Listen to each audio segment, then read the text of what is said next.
I created this video so that we can give a brief demonstration of the new Blazor Library iPhone application instead of trying to pass around the iPhone and seeing what it will look like. I just decided to make a short little video, so we'll just jump right into it. As you can see here, this is on the iOS simulator, just kind of showing what it will look like on an iPhone. You can see right here that there's a Blazor Library icon, so we'll just click on that.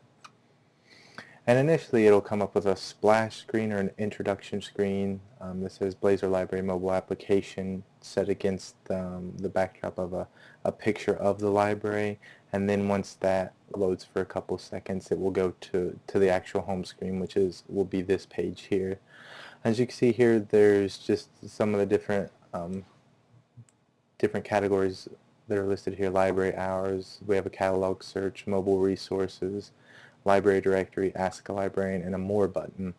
As you can see, as I scroll up and down, there is a navigation at the bottom with the home, resources, ask, and more that will always stay at the bottom no matter how far you scroll up, how far you scroll down, it will reappear.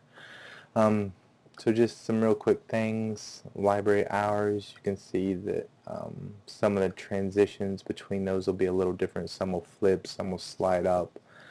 So the transitions are a little different with the pages, but the content is pretty similar to what we have on our current mobile website.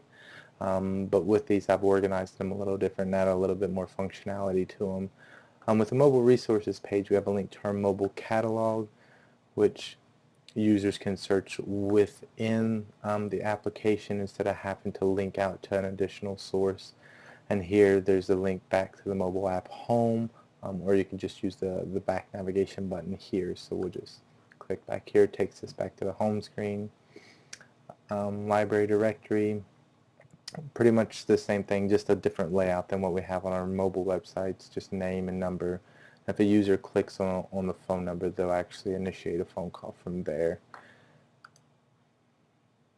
Ask a librarian, phone number for both the reference and circulation desk, email, in-person hours with a little note letting patrons and users know that our hours will vary depending during the intersession and summer session. So you can see, like as I click on the different ones of these, that they do transition a lot different. With the More button, I have actually added a little bit more to the app than is currently on our mobile website. I've added 2 links here, the library maps and a location. And then the renew items in social media, or the social media has the link to our Facebook page on our blog, and the renew items will link users out to let them renew items via our online catalog. Both of these features are already on our mobile website. They're just located in a different place here. So the library maps, we have 3 different ones: the basement, ground floor, first floor, and second floor maps, and they just look like this. You can see just a layout and some color coding of where some certain things are in the basement, ground floor. The same thing with the first floor, just to give you a general idea of how it looks. Second floor as well, just some more color coded, a little legend over here to kind of let patrons know maybe what some of the icons mean or some of the different color coding on the maps mean.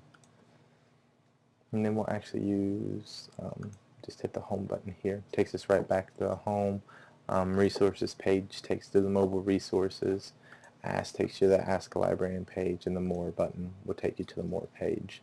You probably also notice there is some navigation down here and a button in the middle that looks like it has a barcode picture in the middle of it.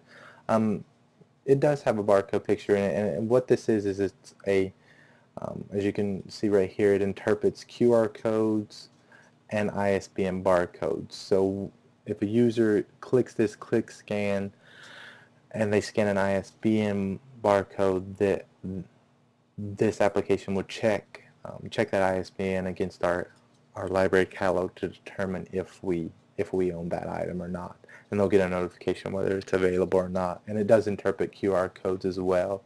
But for that, I can't give you a demonstration of that actually in this little video, but I can show you an actual demonstration. So the app is completed. After the demonstration, all we need to do is get it approved and upload it to the App Store. And